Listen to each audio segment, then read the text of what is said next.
It is the final week of August, which means we only have one more week before the final month of the Major League Baseball regular season in the hunt for October. If you are in the playoff mix, and there's not all that many teams that have a realistic chance with just over 30 games left, but if you are in the playoff mix and you want to get hot at the right time, this is your chance. We update the standings and what it means in terms of those pennant prices live right here on this Monday. So, DRS, we start in the National League. Both the Dodgers and the Phillies, weekend victories. LA now a game-and-a-half advantage over Philadelphia for that top spot in the National League and home field advantage all throughout the postseason. The Phils slightly in front of the Brewers for that opening round bye and through the wild card round. The Diamondbacks, a sweep this weekend once again over the Red Sox. They have a 4.5 game advantage over the Braves for the top National League wild card spot. The Padres split with the Mets. They have a 3-game lead over Atlanta for that second wild card spot, but Atlanta still holds on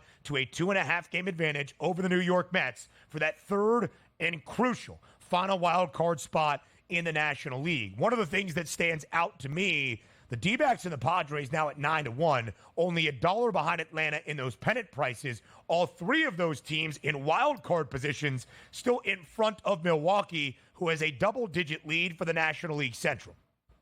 Yeah, we're looking at these the way they set up, right? Diamondbacks, Padres, Braves. If it ended today, those would be the 3 wild card teams. Now, granted, some of those teams in the NL West playing for higher aspirations as if they can take down the Dodgers, and legitimately, they're within striking distance. The one thing that the Phillies getting a little bit lucky is when they're not playing their great baseball, they haven't really got within striking distance. We're talking about like the Braves or let's just say the Mets here, where it gets down like 2 games and you really start to get nervous. Now, we already talked about the Phillies and the Braves going to play a 4-game set this weekend, which is going to be big because if the Phillies or the Braves can take it, it's not winning, right, Ben, 2 or 3 games in a series, which is nice. You winning the series, which means 3 or 4 of those games, and that can really shift the balance of power. But let's focus on the wild card race in the NL right now. Diamondbacks, Padres, Braves as the season ended today. I do still think there's an opportunity for the New York Mets to chase down the Braves, and it might get, as I said, even closer this week if the Phillies can handle their business in Philadelphia. But let's remove that from the equation. I really don't think the Giants, Cardinals, and Cubs, which are 5-5 and 5.5 games back, respectively, feel like they're going to be good enough to jump the Mets and the Braves to get into one of those wild card spots. So for me, it feels like it's a foregone conclusion. Now, granted, we still have a month left of the season. The Diamondbacks and the Padres will be those wild card teams, and the Braves and the Mets probably going to fight it out who's going to get that final spot. I would be shocked if the Giants, Cardinals, and Cubs were able to make up enough ground to leap those. So it just feels like the Mets are that last hope to overtake the Atlanta Braves here to get that final wild card spot for me. And again, a 2.5 game lead with more than 30 games left in this Major League Baseball season might not feel insurmountable, but it's not necessarily the quickest advantage to change in the random sport that is baseball. There is a pretty good pedigree on the Braves, even with the roster that has been so injury-stricken throughout this year, to hold off the Mets. Again, when you look at the odds, Atlanta's price for whatever reason with a 2.5 game lead to make the playoffs is not up, but the Mets' price to make the playoffs is 3-1. Give me just a moment here to see how many times the Braves and the Mets play each other throughout the remainder of this regular season. They will finish the second to last series of the year in Atlanta between the Mets and the Braves. If it is close, there's your opportunity, but it also could lead to Atlanta really extending that lead. And Donnie, to your point, I really do believe the National League wildcard chase is between 2 teams for that final spot. 5 games back for both the Giants and the Cardinals, and a little bit more even for the Cubbies is a lot of ground to make up at this moment.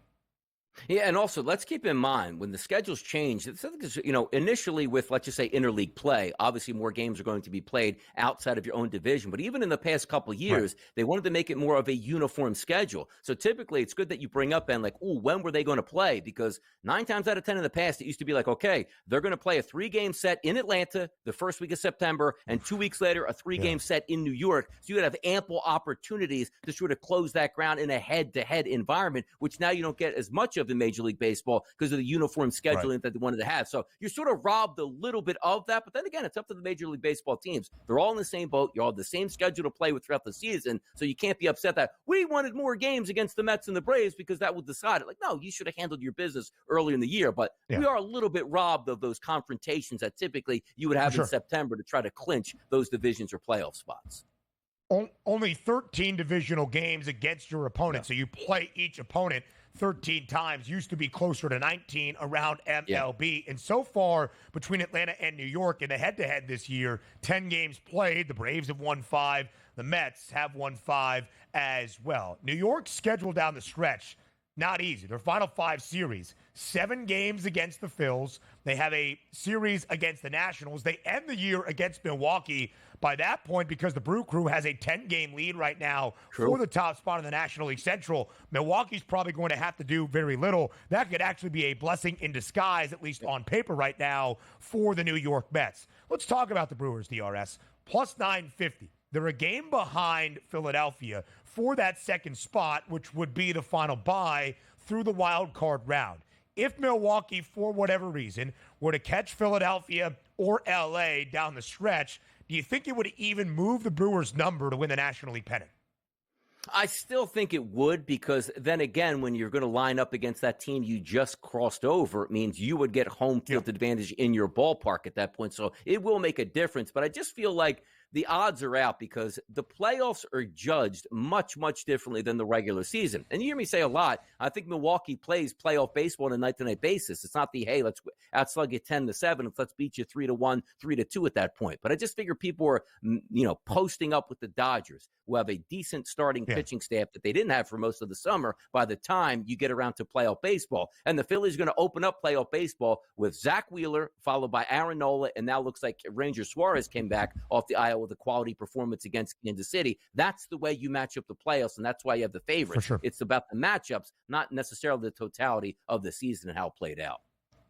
And you might be thinking, ooh, Arizona's been so hot. Could they catch Milwaukee? The 3 divisional winners get those top 3 spots. Exactly. More than likely, it's the Diamondbacks and the Padres in that wild card series as the Dodgers maintain a 3-game lead in the National League West. So the American League up next on the early line. The American League playoff picture live on this Monday on the early line on SportsGrid. Then we'll dive into some of the slate on this Monday as well. The top 3 spots right now, the 3 first-place team in the divisions. The Yankees, a 1.5 lead over Baltimore. The Guardians, 3 games up over both the Twins and the Royals in the American League Central. And the Astros pulling away a 4.5-game lead over Seattle in the American League West. The O's 11-12 here in the month of August. They've been pretty mediocre since the All-Star break. Still maintain a pretty good cushion for that top American League wildcard spot. The Royals and the Twins, the same exact record, 72-58. Donnie, it's going to be slightly competitive for the final National League wildcard spot. Can the Braves hold off the Mets? The odds makers would say so. The Royals and the Twins, both a 4.5-game lead over Boston for the final wildcard spots in the American League. Yeah, and it seems like, again, where you sort of have that cutoff level, but do we even have a cutoff level here? We talked about the National League. It's like, okay, maybe the Mets can jump over the Braves, but now you're taking a look here as the Royals in that final spot, if the season ended today, a 4.5-game lead over the Boston Red Sox, who are losers of 3 straight games, and those 3 straight games were in their own ballpark, taking on Arizona. So if I'm saying to myself, I thought Boston had its chance to surge a little bit earlier in the season, and it looks like it may be stalled out. Now, the one thing that you can maybe factor in is, once again, the pedigree technically is not with Kansas City to say, yes, they're so talented, they're going to run away with this down the stretch. A lot of young ball players on that team who don't have a lot of success winning, and you're dealing with some pitchers here on that same sort of ilk. So my money still going to say the Royals are going to make it in, and I don't think the Red Sox, the Mariners, Tampa Bay, or Detroit is going to be able to jump into it. So if we are solidified, again, it's still a toss-up who's going to win the Central and who's going to win the East, but I don't think the Boston Red Sox at 4.5 games back have enough to get over the hump. And we talked about it earlier, right? Tanner Houck, your ace of the staff, leaking oil now. Things just aren't looking as rosy in Boston as they were just a few short weeks ago. So is Seth Lugo for KC, but 4.5 games is a substantial margin to make up in baseball. The Royals have the third most difficult schedule remaining in MLB. They don't play the White Sox anymore throughout this season, which is a tough thing for an American League Central club. But the reason 4.5 games is difficult, even if the Royals, in this difficult 31, 32 game schedule remaining, end the year 14-18. That's a lot that Boston has to do to even leapfrog a Royals team that ends the final month with a losing record. We'll get to KC in just a moment. The most compelling race, in my opinion, is the top spot of the American League East. The Yankees and the O's, the second to last set of the season against each other. The Yanks a 1.5 game advantage over Baltimore. New York minus 180 to win the division. Donnie, do you agree with the odds makers? Have the Yanks clearly set themselves ahead in the American League East in your mind? I don't know if they clearly set themselves ahead per se, because again, we still have a whole month down the stretch, and you have one bad week, one team has one good week, and away your way back into the standings, back in it for the Orioles. But we're sort of setting the stage, and we were going through this with the Yankees for a couple weeks, like, ooh, what's gotten into them? I know I picked them to win this division. They're starting to slip out of it here. The pitching isn't as good. The hitters aren't stepping up to the plate. Fast forward to today, where you're talking about the two best players maybe in the American League on the same team with Juan Soto and Aaron Judge, and there's pulverizing their opponents on a day-to-day basis. And the Baltimore Orioles, you're trying to line them up and say their starting staff, including Corbin Burns, isn't what we thought it was going to be. And what is it actually going to look like when the playoffs actually start in October? So for my money, I still do think the Yankees are the favorite. It's not a runaway at this point, but I just wanted to stay for real with that all summer long. I was always a Yankees guy here, and I didn't change my tune when they fell out of first place. I'm not going to change that tune now that they're back in first place. I always thought they were the best team here in the AL East. An intriguing matchup today for the top spot in the American League Central. Again, the Guardians 3 games ahead of both Minnesota and KC. That could change on a dime for Kansas City and Cleveland today. A doubleheader in the land. The Guardians, an underdog in game 1. Cole Reagans gets the start for KC. The Guardians, as of right now, a favorite slightly in game number 2. How does this play out today, DRS, in the land? I mean, the best you could probably hope for either team is you just get the split and get back to business here. But if you're looking at the pitching matchups, I do think Kansas City does have a slight advantage in games 1 and games 2, which, again, doesn't always equate to victories. I'm also interested to see how these managers play it with so much up in the air. Let's just say Cleveland wins game number 1. You giving some of your players off game number 2 to even up the field, or are you going to press that lever down? Because typically in, let's just say, May and June and maybe earlier July, it's like, hey, you know what? We can't risk by injuring a player, playing him too much. That's not the case right now. You win 2 games over a division rival, you better take advantage of that and not say, we won game 1. Let's just see what happens in game number 2. Cleveland could extend in front of KC. The Royals dropped their final 2 games to the Phillies this weekend at home, giving up 11 runs on both Saturday and Sunday. Tom Vecchio joins us next. SportsGrid's Tom Vecchio joins us live right here on this Monday morning on the early line on SportsGrid for his prop perspective, both at the daily slate we will see today in MLB, some season-long props from the home run prop king to the home run leader in Aaron Judge, and a post-preseason pick to get you set for the NFL campaign in 2024. Tom Vecchio, as always, thank you for being here on the early line. Yeah, thanks for having me. It's good to, be here under an official capacity, I guess, now. Really interesting time. We have preseason wrapped up in the NFL. Rosters are being cut down. We know who's going to be making the squads. I have a very, very interesting season-long prop that I'm super high on. Let's roll with it. Let's roll right into it. We're not exactly sure what the Falcons' plan is with Michael Penix Jr., having sat him in the final 2 games of their preseason slate. But we're pretty darn sure that Kirk Cousins is the starting quarterback in Atlanta, signing a 4-year, $180 million deal earlier this offseason. He now steps in as the Falcons' signal caller. But Vecchio last year only played 10 games after suffering a torn Achilles. So what do you expect out of Kirk in his first year in the ATL? What does that lead you to believe in terms of his season-long props? Yeah, I'm very high on Cousins. So Cousins over 3,800 passing yards. Obviously, to what he did.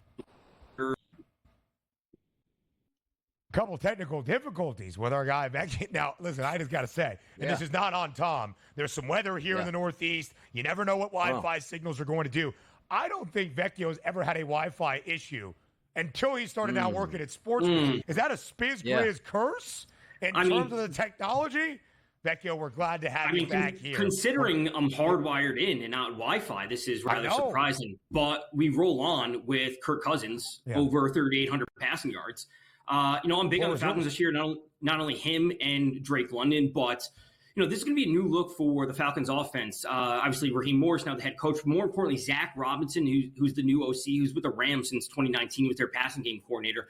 Love the fact that they have a top 10 offensive line. They have the number one easiest strength of schedule right now, and Kirk Cousins is surrounded by a ton of talent. Drake London, like I said, Kyle Pitts, Bijan Robinson, they have a ton of options. And Kirk Cousins is a quarterback who has routinely gone for over 4,000 yards. He was actually on a good pace last year before he got hurt. So I like what I'm seeing from their offense. I like being high on them long term. I like Drake London from a betting perspective. I already spoke about him. From a fantasy perspective, I think it is all systems go for the Falcons this year. Yeah, I do think it as well. I think they win that division. I do think the addition over there of Kirk Cousins really is going to change some things up in that passing game. And just breaking it down, roughly about 223 yards per game Kirk Cousins needs. As long as he's healthy and playing a lot of games in a dome, he should be just fine there. Let's flip it over to Major League Baseball here, Tom, and take a look at the two best players in each league careening towards MVP seasons. That's Aaron Judge. If you take a look at the FanDuel Sportsbook, how about this? Aaron Judge hit 63-plus home runs this season, is now listed at a minus 115 price. Aaron Judge, a triple crown at a plus 520 price. And if you flip it over to Shohei Ohtani, the 50-50 club, you've got to be kidding me, is only at a plus 175 price. That tells you how talented of a season Ohtani is having, and the triple crown for him is at a 10-1 price. Talk to us about Judge and Ohtani and some of these numbers. Yeah, the MVP awards are probably locked up at this point. I would never lay, minus 110 or minus 115 on a home run prop, just considering how variable they are, despite how good Judge has been. The Judge Triple Crown is interesting. He's batting .333 right now. Witt is up at .347, so that is relatively close. I think the most interesting one, besides Judge, would be Ohtani, and would be Ohtani going for 50-50. I don't think the Triple Crown is in play for Ohtani. Judge can certainly get there, but I think Ohtani has a better chance to get 50-50 rather than the Triple Crown. The batting average is too close. The home runs are too close, but the 50-50, I think, is on the table because the home runs will be there. I think the stolen bases actually have a pretty good chance because it's not like the Dodgers are sitting with a 10-12 game lead as we kind of expected they were. I think with a 3-game lead right now in the West, they have to continue pushing for that division title. Betts is back. They have to have all systems go. Their offense, they can't kind of ease off the gas. So give me Ohtani going for 50-50 rather than the Triple Crown. He joined the 40-40 club on Friday with a grand slam. Shohei Ohtani, second most stolen bags, more than 20 behind Ellie De La Cruz, but still the second most stolen bases in all of MLB this year. Shohei Ohtani has the second most stolen bases at 40. He's got the second most home runs with 41. He's 10 behind Aaron Judge, and the guy's going to pitch again next year. Perhaps the only concern is Ohtani hit by a pitch yesterday, but they said X-rays negative, a sigh of relief, breathe in L.A. Aaron Judge, by the way, already over his preseason home run prop of 41.5, already got the 50-plus. That was plus 300. And Vecchio, as you well know, seems well on pace to at least be the home run leader in the bigs this year. It was a 7-1 number before the year got started. Elsewhere on this Monday, we go to Minneapolis. Two teams in the wild card chases in their respective leagues. It's the Twins hosting the Braves. Over-under is 8. Minnesota, a home favorite now at minus 120. The market moving in the Twin Cities. What do you expect out of the opener this week in Minneapolis? Wouldn't be surprised to see at least a lack of offense in this game. I will say there's some opportunities across the market to find some middle grounds and pitching props. Bailey Ober, over 5.5 strikeouts, is sitting at minus 150 on some books. It's also under 6.5 and minus 152 on some other books. So, with the Braves, with their offense, Michael Harris got removed yesterday or the day before with a hand thing. Their lineup keeps taking hits like every other day. At a certain point, this lineup isn't very good anymore, and Bailey Ober is a good enough pitcher to rack up a few strikeouts, so I don't expect him to have 8 or 9, but getting over 5, maybe still staying under 6.5, I think there's some interesting opportunities in this game. In the Heartland today, San Diego going to take on St. Louis. Vasquez versus Gibson. A slight favorite here for the hometown Cards here at a minus 118 price and a total of 9.5. It looks like St. Louis just about going to be extinguished here from the playoffs. And the Padres yesterday stole a big-time game off of the Mets. What happens tonight here in St. Louis and San Diego, Tom? I don't know who wins this game, but we're going to see some offense in this one. It's super hot in St. Louis. It's going to be over 90 degrees. Both pitchers are just about as average as you can get. Randy Vasquez, Kyle Gibson, both have allowed BABIPs over 300. Both strikeout rates under 22%. Gibson's allowing 1.19 home runs per nine. Vasquez at 1.32. There's enough offense on both sides, obviously mainly with the Padres. I expect some scoring tonight. It's basically a coin flip when it comes to the money line, but give me some runs tonight. Yeah. I don't care who wins. I think the Padres keep rolling ultimately. Yeah, San Diego 15-7 in August. The Cards have won their last two series against the Brewers and the Twins, but still just an even 500 on the outside looking in at the National League playoff picture. Vecchio, let's go elsewhere around MLB on this Monday. We're calling it a potential World Series preview. Maybe. Two divisional frontrunners, the Phillies in the National League East, the Astros in the American League West. They head to the bank today in Philly. Zach Wheeler gets the start for the Phillies. They're booked as a minus 172 home money line favorite. What's your favorite play? That'd be going to Zach Wheeler under 6.5 strikeouts. And, I've spoken before over the past few years about Wheeler and Nola being two of the best, if not the two best pitchers in the NL, that combo. But, the Astros are a really good team. And the Astros are super disciplined. I've said it time and time again. They have a super low strikeout rate versus righties at 18.5%. So it's the third lowest in the league. They also have a very solid offense at 111 WRC plus versus righties. So ultimately, I think it's a wash. And I think I'll just take the under on Wheeler tonight. It's also a good hitter's park, as we know. So, Vecchio, as we have 11 games on this Monday, it's because of the addition of the doubleheader in Cleveland. Day-night doubleheader. What's your best play from the two games in the land?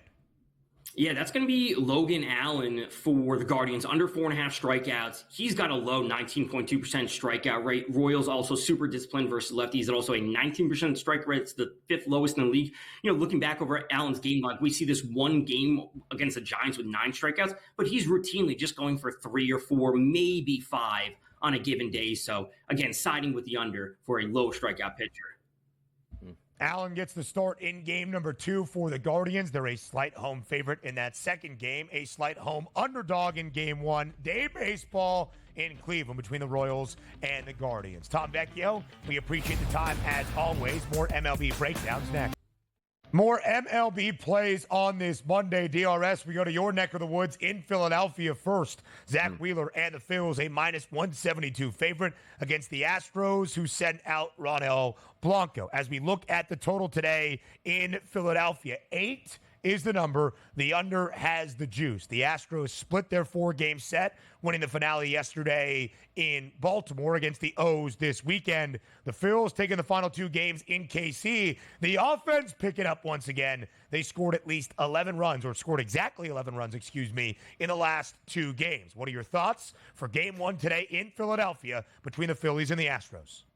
You usually get a bigger bump from the home team that's fresh off of not playing on Sunday Night Baseball. But if you keep in mind how close, Houston was playing to Philadelphia last night, it's not that long of a trip. And it's not going to be like, hey, we played in Los Angeles, so we've got to fly to the East Coast. We just played on Sunday Night Baseball. Right. So you'll get a better performance out of the Houston Astros from a refreshment point. But having said that, Philadelphia Phillies have been very weekend on offense, waking out of their slumber. If you look at Blanco, he's a right-handed pitcher, but he does really struggle with left-handed batters. That's Schwarber, that's Harper, that's Stott, that's Marsh in this lineup, and also Austin Hayes on the back end of it. It'd be interesting to see him coming back into the flow now, fresh off of that hamstring injury. But if I'm just being optimistic, Zach Wheeler's on the mound. It's a 2-game streak here. These are the ones you're supposed to win, but I just have this malaise over the Phillies for me. That's like, okay, we won yesterday. Everybody in our division lost again. It's okay if we lose them. Like, I just feel like and I understand that's not the psyche of Zach Wheeler taking the mound or Bryce Harper. Like, right. You know what? 6-game lead, it's not that big of a deal. Sooner or later, you got to put your foot down here. It was a nice series win against Kansas City. Now you have 3 games at home up here against Houston, followed by 4 games at home against the Atlanta Braves. You're supposed to go 5-2 in those games, but also start these series off with a victory, not climbing from behind. So I do think the Phillies have the better pitcher on the mound and technically the better lineup in their home ballpark. They should win this game. But how many times have you seen me breaking down Phillies games saying they're supposed to win this game only to draw dead and have me go again in the first inning? You know what? Watch the top of the first. Phillies down 2-0. I'm out for the rest of the night here. Just give me something to enjoy. Watch. Not yesterday with Bohm catching a baseball and stepping on third base as if it's 3 outs. It was only 2 outs. I'm like, I can't even watch this anymore at this point. So hopefully they can pick up a dub tonight. Goodness. He made up for it, though, did Alec Boehm. A couple of RBIs in the game. Nick Castellanos, a 2-run shot. Bryce Harper, an RBI double. Kyle Schwarber, 3 ribbies. You want the big names in that offensive lineup to come through. They did yesterday to win the rubber match and the set in Kansas City. So now Philadelphia, an opportunity back home against the Astros. It is an advantage right now for the Phils in the National League East. Still have 6 games over the Braves. The Braves on the road to start off this week in Minnesota against the Twins. As we shared with Vecchio, Minnesota a -120 home money line favorite. Over-under is 8. The Twins lost the weekend to the Cardinals. The Braves won the weekend, had a chance for a sweep yesterday against the Nats. Washington did avoid that sweep.